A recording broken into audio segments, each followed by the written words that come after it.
Welcome back for part two. You're not seeing things. Carla Ward was over there, and she's here. She's here for this. There she is. She's in my seat. She's in my seat. She's moved around. James Gregg joined us. Evening, James. Princess seat. Chris Holt stayed there because he's getting very sedentary in his middle age, so we couldn't move him. But you're in what we call the ejector seat. James knows about the ejector seat because it's 7:30 and around 7:45, you've got to shoot off to training, haven't you? Yes. So you're going to slip that way, but you've still got 15 minutes. Before we, by the way, half-time chat mainly revolved around Noel Edmonds. Yeah. Check out the shirt. Yeah. And very much Noel Edmonds, even the hair as well, and Alan Partridge over here. And they discovered that not only do I keep being compared to Alan Partridge, but my wife's name is Lynn. Yeah. Oh, so Lynn. Yes. Anyway, I don't know what you make of all this nonsense. Carla, it was interesting to me, talking before the show to you, that you get trolled on Twitter. Now, unfortunately, professional men footballers have to get used to this. They shouldn't have to, but they do.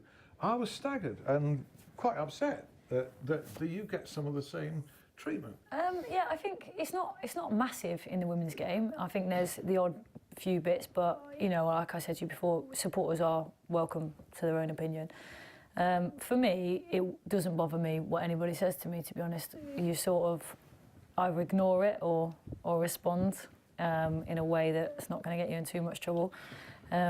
I think you'd find that hard not to respond in a way that doesn't get you into too much trouble because you're quite direct and you'll go there. Yeah, I mean, there's been obviously an incident in the past where someone sort of said something and I have reacted.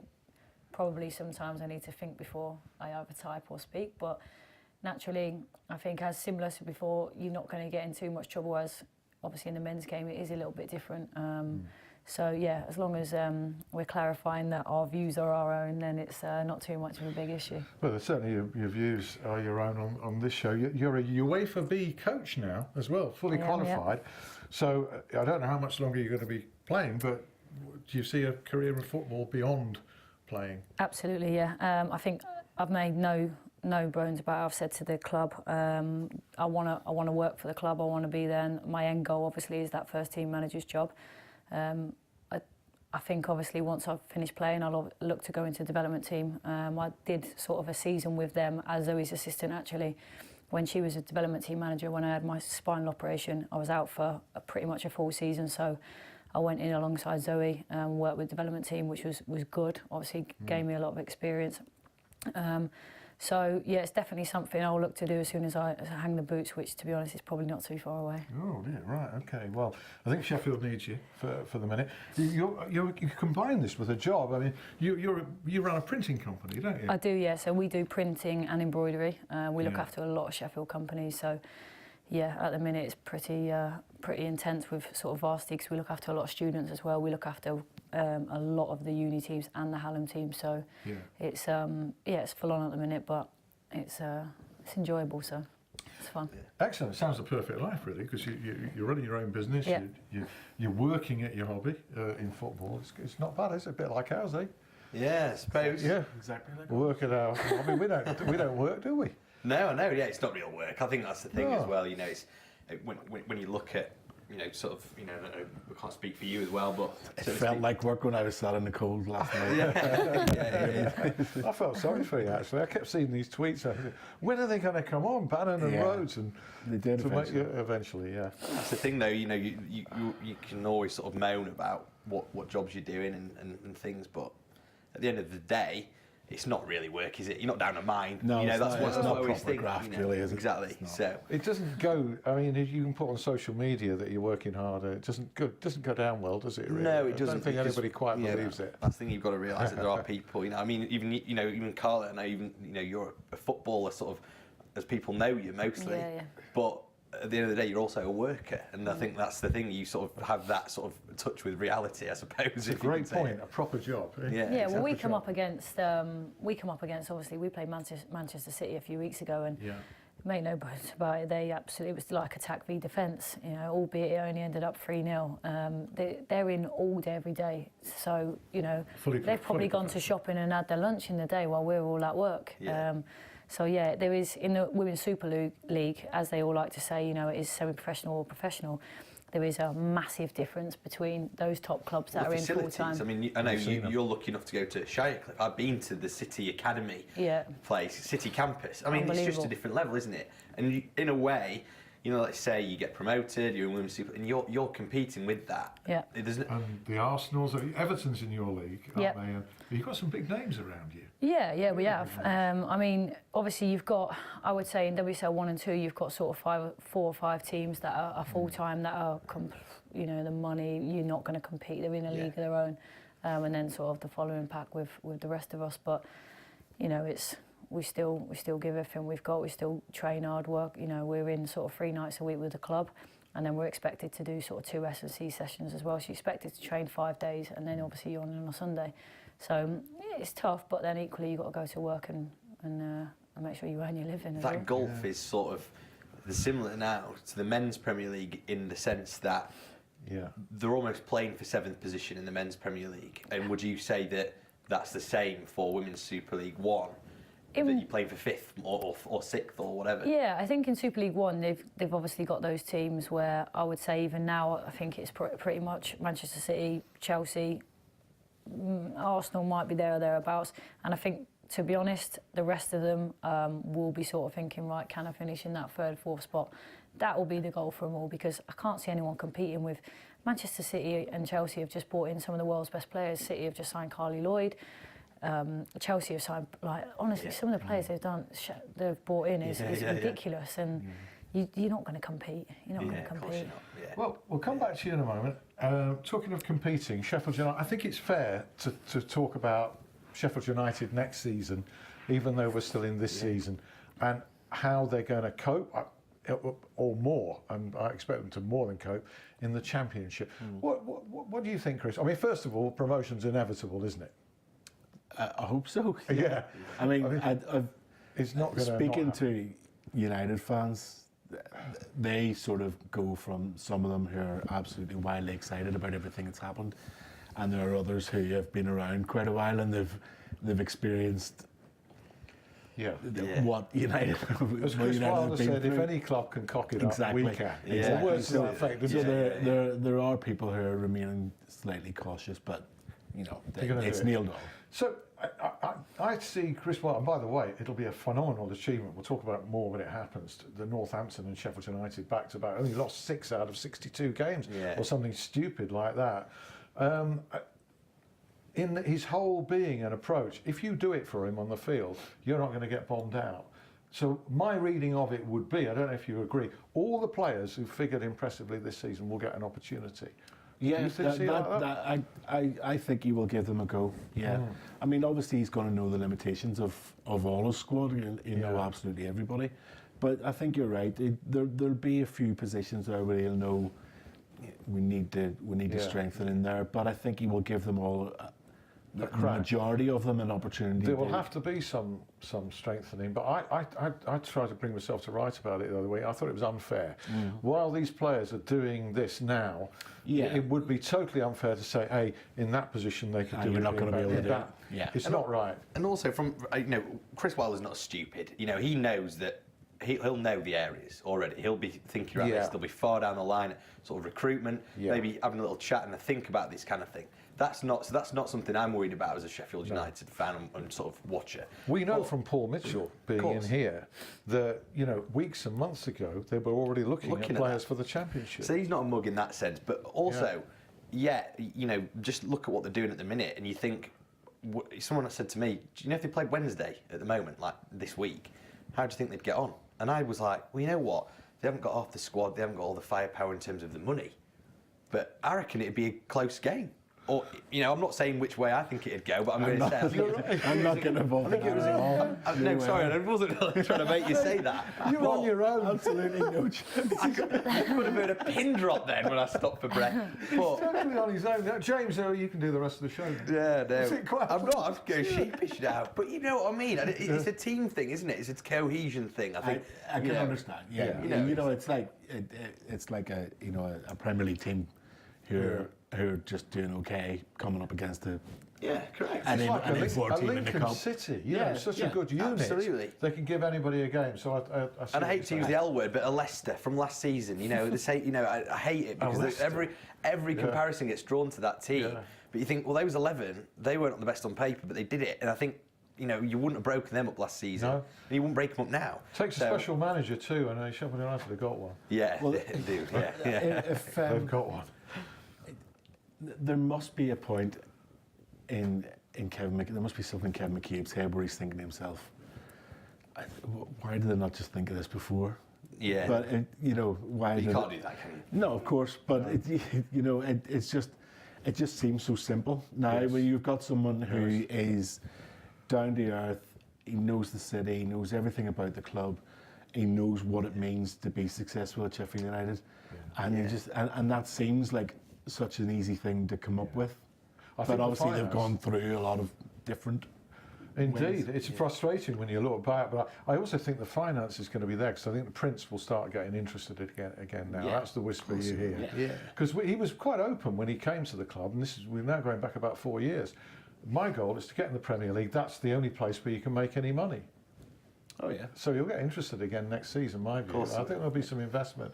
Money available. I think they will. Not that Chris Wilder will go stupid with it, No, well, I think that's the big thing. Yeah. But he's the sort of man who, if you did give him millions, he's the sort of guy who you'd trust to spend it and spend it well and make it last. And not be gimmicky and flashy about the signings.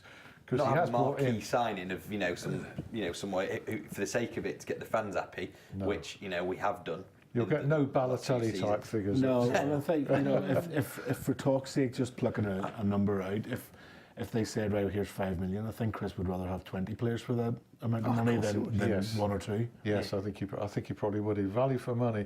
And one of the significant things when he came into the club, first of all, there was a lavish deal on the table for George Long, and he put a block on it. He looked at it and said, you don't need to pay him that. Why are you giving them that length of contract and that money? Who's interested? And I think the answer was, well, there isn't anybody at the moment. But why are you doing it then? Yeah. So it wasn't so good for poor old George, but I think his terms got radically reduced. But that was the kind of impact Chris had on the club. We've got 2 minutes of you, or thereabouts. Stop talking about Sheffield United. We'll talk about Carla and Sheffield FC. We will come back. These two have got loads to go. Yeah, your experience in Spain, of playing in Spain, was very different, wasn't it? You were telling me. Yeah, no, it was something that I thoroughly enjoyed. We were training every single day, 3 hours every single day, which. When no one speaks an ounce of English, you have to pick it up quite quickly.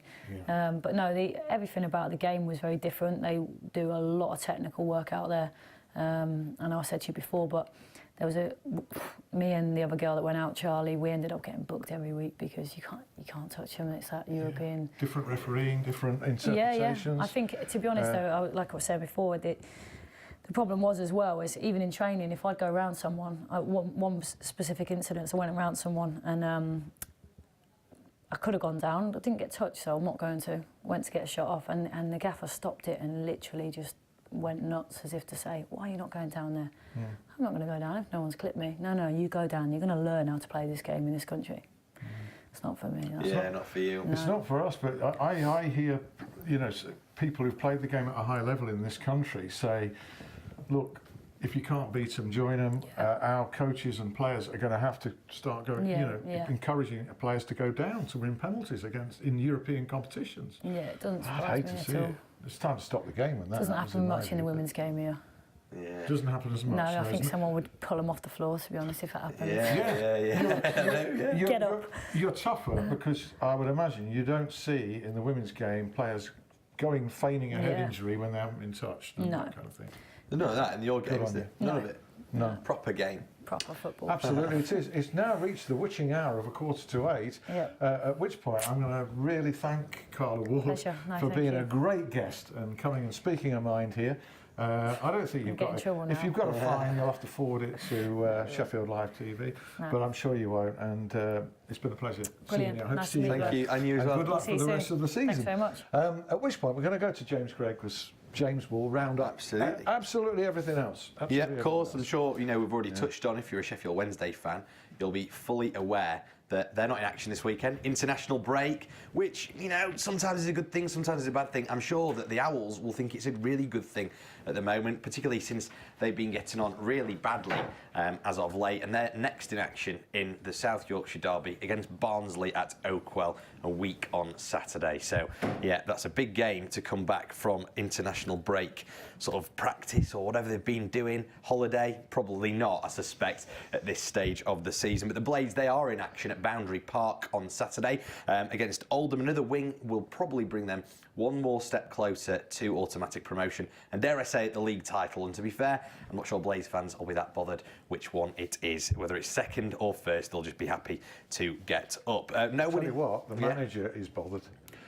I'm sure he is. He's very bothered. He's only one place he's been aiming for all season, and that's... Well, I think we know what he wants. Yeah. I'm sure. And to be fair, I think they'll get it. But, there we go. So another win on Saturday against Oldham at Boundary Park. Hopefully will bring them a step closer to that. No win in 4 for Sheffield FC's men's side in action away at Kidsgrove on Saturday. Hallam FC's playoff spot, that looks confirmed, actually. Results have gone their way in the last few weeks. Drew at home last week at Sandygate despite a late equaliser penalty in the 91st minute. Had Ryan Hindley tearing his beautifully placed hair out of his head. But yeah, I think that playoff spot looks good. They're away to Winterton Rangers on Saturday. And Carla, who's just left as well, they're not in action until next Saturday, but they're away at London Bees at the Hive, the home of Barnet FC. Swinton are the Eagles' opponents on Sunday. They were dumped out the Challenge Cup last weekend to Hull KR, who lead the championship, so certainly didn't disgrace themselves there in that one. The Cardiff Devils, they won the Ice Hockey League last week at the Arena. Just 2 games of the regular season left, both this weekend, as tomorrow the Steelers away at Nottingham Panthers and at home to Coventry Blaze on Sunday. They can still win the playoffs though, can the Steelers, and a win over the Panthers will set next weekend's potential double header. Looks like they're going to be playing them. Set that up really nicely. The Sheffield Sharks, they're in basketball action away at Surrey tomorrow night, of course, still chasing a playoff spot themselves. And finally, not the best start yesterday for both Matt Fitzpatrick and Danny Willett in the World Match Play Championship. They both got absolutely pumped. Danny Willett is also getting just completely trounced tonight as well. Is he? Unfortunately, yeah. Matt Fitz is leading compatriot Chris Wood, though, at the moment. A short while ago, he was 2 up through 9 holes. So good luck to Matt, because he could still advance if he wins that one. So there we go. Excellent. Thanks very much. We were talking about Sheffield FC's pitch in the first half of the show, and at that level you don't expect a perfect surface. But I got frustrated by Hallam's pitch last night. I was intending, because when England play a friendly, I'm not that bothered with it. And I looked for a game, and they were supposed to be playing Shirebrook Town, and I was going, and it got waterlogged off. So I guess where pitches are concerned, I think they're probably less than ideal in both camps. Without having a go at them, it's incredible that water would lie on Hallam's pitch. I was thinking the slope. Me too. I was thinking all day, well, it's raining, but it'll just roll. I don't know why it doesn't just. Yeah, you'd think that half the pitch should be raining. You could have just shortened the pitch halfway up. Yeah. Move the goalpost to the halfway line. You could just it'd be fine, wouldn't it? No, I know. But it's not a luxury that many of those clubs get, is it? And no, we're not being critical of groundsmen or anybody like that. Absolutely not. It's the real world when it comes to facilities, Just by the way, that attendance table I mentioned earlier, I'm not going to draw you into any controversial territory here, but the championship attendances are really phenomenal. I was looking down this table. You have to go down to 10th place in the championship to find an average attendance below 20,000. And that's Nottingham Forest, just slightly below, who've got the potential to be far higher than that. If they come back on form, they could certainly get as much as Wednesday are getting. Yeah, well, that's as far as we're going on the attendances front. But it strikes me, I saw today that Huddersfield Town are not raising their admission prices next season, whatever division they're in. And of course, they've got a very real possibility of being in the Premier League. It strikes me as being a good policy. Each club is different, isn't it? Yeah, I mean, they're not a big spending club. So. They're not, no, and it's a tricky one. It's very easy for fans then, Wednesday fans, for instance, to say, well, if they're doing it, why can't we? And you've got experts there who deal with this sort of thing, and they know exactly, how much needs to be spent to bring the money in, and it doesn't help that Huddersfield. It's not a video game. It's not a video game. Exactly. You can't just. It's not a man sitting there thinking, "I know, if we boost them up, we can buy a couple more players." It's not as simple as that. They have marketing analysts. They have sort of financial directors. They have a whole team. They have auditors, sort of advisors coming in, looking at all the different figures and working out what they can do feasibly and what's best for the business ultimately. They reckon 17,000 they'll sell, and they'll go very quickly. I would imagine so. I'm absolutely sure they will. And it's great. They're averaging over 20 now. You wouldn't believe that, would you? And it's great. It's great for the town, and it's great for them because, their ground is an odd sort of. It's a bit out of the way, and it's not quite. I like it because it's different to most. Well, it is different. Bolton and theirs similar. But designs. It's good that because whenever Wednesday played there, you could tell there was a buzz about the place. As much as maybe prefer it to be a little bit closer into the town, the fact that everybody sort of walks in that one direction because there's nowhere else for you to go, and everybody walks in that one way. It sort of builds up the atmosphere and. You can see the... Talking about atmosphere, we'll round off the show by talking about the Blades' next two games, which you've referred to. The Owls' next two games. Yeah. We mentioned the Blades games in the first half. The cross they've got to bear, with local derbies is that playing Rotherham is a gimme 3 points for anybody in any other part of the country at the moment, without disrespecting Rotherham. But for Sheffield Wednesday, 6 miles away, it ain't a gimme. No, and it's frustrating, really. And in Barnsley as well. Barnsley aren't in good form, and people would have probably gone, could take points off them. Yeah. But given that Barnsley want to beat Wednesday anyway, and the fact that Wednesday took one of their best players off them earlier in the season, they're really going to be up for it. So they're for anybody in the sort of top 6 or 8, they would have looked at that and gone, 6 points. We'll have those. Apart from Wednesday. And the thing is, Rotherham could go down at any time over the next couple of weeks. It could well be against Wednesday. They won't want that, and that's what Wednesday really don't want. No. And there's also the thing that Rotherham were unlucky, let's face it, to lose at Hillsborough. 2 very controversial calls went against them there. They were worth at least a point. Wednesday and Barnsley too at Hillsborough. I think maybe last year at New York, there was only the only game I can remember in the last couple of years where Wednesday have been dominant and they didn't look like losing or dropping points at it. They've been really tight games. Yeah. And what makes me laugh as well is, and I know we've only got a minute of the programme left, is the fact that Sheffield Wednesday fans, they've got to realise they have had some results go their way massively in the last 2 weeks. So if they do drop points against Barnsley... Yeah, I think these things swing backwards and forwards. They have had some but go in forward. Theory, had Fulham won the last 2 games, Wednesday could be 5 points behind them. They could. So I wonder how the Fulham fans reacted to those 2 home games. 1 point from 6, eh? I'll tell you what. They, I think they half expected this because they felt that they were... They put themselves back up there, but then sort of were waiting on a slide. Our time is up. I can't believe it. It's up already. My thanks to Carla Ward for being with us earlier, to Chris Holt again, to James Gregg. All the names are correct. Do join us again next week. Meantime, on my YouTube channel tonight. See you. Bye.